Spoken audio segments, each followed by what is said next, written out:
ain't see me, you Stevie. Wondering how I reach more evolutions than Eevee and make it look easy. What is up, Earth's mightiest subscribers? It's your boy Ernie, the Blerd without fear. Welcome back to the channel. Before we get into today's video, make sure you hit that subscribe button and tap that notification bell so that way you don't miss out on any of my videos going forward. I release new videos all the time, so if you don't hit that notification bell, you're gonna miss a lot of good stuff. Also, if you enjoy the video, make sure you hit that like button too, because it really helps the channel out. With full spoilers, we're gonna be talking about Absolute Wonder Woman #1, written by Kelly Thompson, with art by Hayden Sherman, colors by Jordi Belair, and letters by Becca Carey.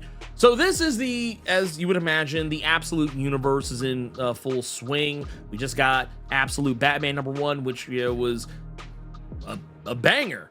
Something I wasn't prepared to say. I actually was not particularly looking forward to Absolute Batman and walked out of it enjoying it quite a bit. So I walked into Absolute Wonder Woman already excited for it, even before reading Absolute Batman #1. And I'm a huge fan of Kelly Thompson. Loved her work on the Birds of Prey series, which was fantastic. If you've not checked it out, you should totally go do that. She also was fantastic on the Captain Marvel series over at Marvel, 50 issues, just of amazing storytelling. I thought it was really great. The best Captain Marvel I think I've ever read, and that's coming from a guy. He's a huge fan of the Kelly Sue DeConnick run of Captain Marvel. That should tell you anything. So coming to this, I was like, wait a minute, Kelly Thompson, one of my favorite writers, and writing one of my favorite superheroes. This is like peanut butter and chocolate coming together and forming Wonder Woman Tron or something. I don't know. Point of the matter is, she has knocked it out of the park. She has exceeded expectation, and my expectation was already quite high. But this Absolute Universe version of Wonder Woman, I think, is off to a great start. This is a Wonder Woman that's basically taking New 52 vibes and kind of mixing them with WWE's Bloodline attitude. Like, she's walking around like she's the damn tribal chief. Acknowledge me.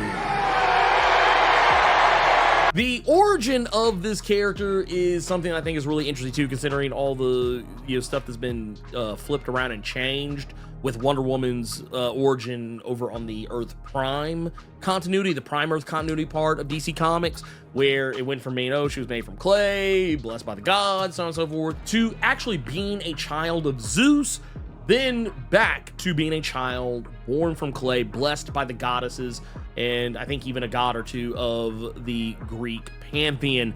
Point being, in this, she is not that. As a matter of fact, the gods have no love for Diana of Themyscira. And I say that because early on in this issue, we see that this version of Diana was not born from clay the way that Diana is in Prime Earth continuity now. But it's not to say that they don't play with that on some level. In this case, Cersei is messing around with something that looks very similar to the type of clay we would normally associate with Wonder Woman, but she's actually not building a child. We actually see that while she's in the midst of messing around with this stuff, and mind you, at this point, Cersei is in hell, we see the god Apollo rain down from the heavens and bring Diana to her. Diana is already alive and well, already a baby by this point, and is handed over to Cersei to be her caregiver, or really more specifically, her warden, to keep her in hell and never to see the light of day again. This is a huge departure because, as I said before, Cersei's normally a villain, and in a lot of cases, Cersei is, I would dare say, one of Wonder Woman's greatest foes. And here, she is effectively her mother, raising Diana in hell as her own, which is a huge departure from the norm, where they're more equals than anything else under normal circumstances. As I said, Cersei would normally be a villain in this, but here she is an uplifter, a protector, forged in the fires of don't give a who sees in Diana something that melts the ice around her cold, dead, uncaring heart, and turns her into the last thing you'd ever expect. A genuine, loving, caring, dare I say even doting mother. she raises Diana, and in a way, Diana raises her too, as Cersei teaches Diana the ways of hell, the history of magic and how to wield it, and about the creatures and monsters who hunt her on the daily. Diana teaches Cersei how to love another being, how to care for something or someone that has no prior connection to you whatsoever. And I think that's a really cool element of this story. It shows a Diana and Cersei that are incredibly close. The ties that bind them, they're not by blood. They are found family personified in this, and I think Kelly did a bang up job with it. This is great. I never thought in my life I would ever want to see a story arc where Diana and Cersei are, family on a level that would make me want to tear up. I never thought I would say that a day in my life, and Kelly has delivered it flawlessly, I would dare say. And in this, we were talking about a Wonder Woman here, so what can this Wonder Woman do? How much different from Prime Earth continuity Wonder Woman is this version of Diana Prince? Well, I'm here to tell you that for the most part, this is Diana. I will definitely say that, one of the things that you'll notice is that, yes, she is incredibly durable. She is superhumanly durable. She is superhumanly strong. She seems to have all the other, abilities, physical abilities that you would associate with Wonder Woman, like agility, reflexes, speed, and whatnot, all on a superhuman level.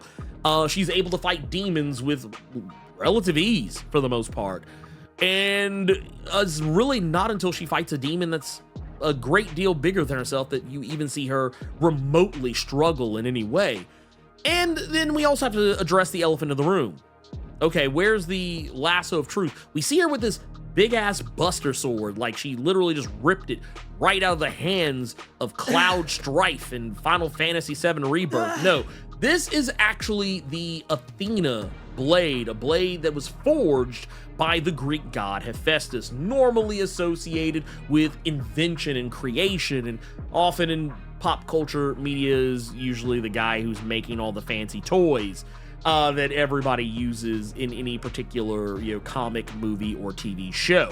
That said, in this particular instance, Hephaestus has created this blade, and somehow she's gotten her hands on it, considering the fact that Diana is persona non grata to the gods, and the whole reasoning behind her being placed in hell in the first place is that apparently the Amazons had done something terrible, which I read done something terrible and just assume based on how Apollo seems incredibly afraid of Diana, even though she's a child of this particular, a baby, at the point that he brings her to hell. I think it's safe to say the Amazons stood against the gods, probably very likely helped humanity fight back against the gods and stand up for themselves, and that's why they probably don't like the Amazons anymore, why the Amazons have been supposedly either banished or killed off. It's stated that they're going to work out some sort of service to Zeus and then be killed off once they're no longer useful. We don't really get any ideas to exactly, if there are any Amazons left, but what we do know is, and for reasons that I'm going to talk about here in just a second, the reason why Apollo has enacted what is effectively the comic book equivalent to Ron DeSantis's Don't Say Gay bill. Only in this case, it's Don't Say Amazon bill. He effectively says that the word Amazon is no longer allowed to be spoken. And we even see right after this when Cersei tries to say the word herself, it's blurred and scratched out, it's not able to be spoken. And as we see as she is raising Diana to become the woman she's going to become, we see that Diana seems troubled by a word that she doesn't know how to say. And it's very obvious that that's what the word is. And it's later revealed towards the end of the issue that, yes, it is the word Amazon, and it terrifies her. And it's funny because there's something that Cersei says in response to this that is very indicative of the thing that I spoke of earlier, the Don't Say Gay bill, because it begs a question. And a question that's easily answered, but a question sometimes people are afraid to answer because of what it means, because of what it means they have to accept. And in this case, it's the fact that Cersei is encouraging Diana to accept that she's an Amazon. And in accepting that she's an Amazon, accepting her power, accepting her ability to enact change in the world, to be the protector that the absolute universe lacks. We have to remember, the absolute universe, as it was described in the DC All-In Special, is a world where superheroes are not commonplace, that Darkseid reigns supreme. He was able to effectively win. Like we always say, Darkseid is, or you know, that's kind of what happened. Darkseid is, Darkseid was, Darkseid died and was rebirthed. And in doing so, found himself within a universe, thanks to the energy unleashed at the time of his death, to create and actually give maturity to the absolute universe, the Elseworld, the Alpha Earth. And here lies the absolute universe, lacking in heroes, say for Superman, Batman, and Wonder Woman, but all of them in their infancy. You know, not so much literally, but just in terms of the fact that they're not seasoned heroes yet. And you can see it in Wonder Woman in this issue. She's not a seasoned hero. She's battle-hardened, for sure, but she's not a seasoned hero. She's not the Diana of Themyscira who we've been following for over 75 years now, some odd? You know, it's not the same woman. She's newer at this. So she's not perfect, but she's as perfect as you can get without having the experience that a, you know, Prime Earth Diana Prince would have. But that said, her embracing that she's an Amazon gives her access to her other weapon that we don't see her use much this issue, and that's the Lasso of Truth. Though I have a feeling that Lasso of Truth is going to be something different. It seems like maybe it's not going to exactly be the Lasso of Truth as we know it. It's not wreathed in gold the way that Prime Earth continuity Wonder Woman's lasso is. It's wreathed in a blood red color, so it's probably gonna have a different function. But I just love the fact that this is a world that, well, yes, it's a bit darker. It's not exactly grimdark. Yeah, one of my biggest criticisms of the Wonder Woman live action movies, other than Gal Gadot and, you know, her shittiness, and yes, she is also not the greatest actress either, but also just in the simple terms that I always thought it was interesting, the theme of Wonder Woman in those DCEU films, the little, like, it seemed almost unearned in those movies. Like, I thought it was cool, and I thought it looked good on film, but it also was one of those things, like, it seemed a little bit extra for, you know, Wonder Woman herself as the character she's supposed to be in those films. Like, when I read this comic, and I mean this in the nicest way humanly possible, I hear that theme. And I feel like it matches Diana here better than anywhere else. And yeah, I think Kelly has done a fantastic job with this. I think she's done a very, very good job with this. And I also want to give shout outs to Hayden Sherman on this, because just the look of this book is just, this is chef's kiss. Gorgeous. Gorgeous, just all the way across the board. And Jordi Berlair's great colorist. So, there was no concern in the art department side of things on this, but this book just looks fantastic, and I'm looking forward to the next 4 issues of it. Like I said, above and beyond anything else, this was the Absolute Universe book I was the most interested in, 100%, full stop. I will also say I am very interested in Jeff Lemire's Flash and Al Ewing's Green Lantern as well. Those were the other books I was the most interested in as far as like DC Absolute stuff goes. I'm gonna reserve judgment for the Martian Manhunter book and anything else that comes later. But yeah, as it stands right now, so far as the Trinity goes, right now we're 2 for 2. I'm curious about this absolute, like this, like seeing these, like Batman more so than Wonder Woman. I knew Wonder Woman was gonna be good, but seeing Batman, Absolute Batman, and now this Absolute Wonder Woman, I'm now like, it's actually raised my interest for Absolute Superman, which I actually had no interest in, and that's despite the fact that I really like Jason Aaron as a writer. So I think I might be close to all in. I actually might, yeah, I might be all in now. I wasn't all in on the ground floor. I was a little in, just a tip. Danger, just a tip. Danger. But Yeah, I'm thinking I'm back.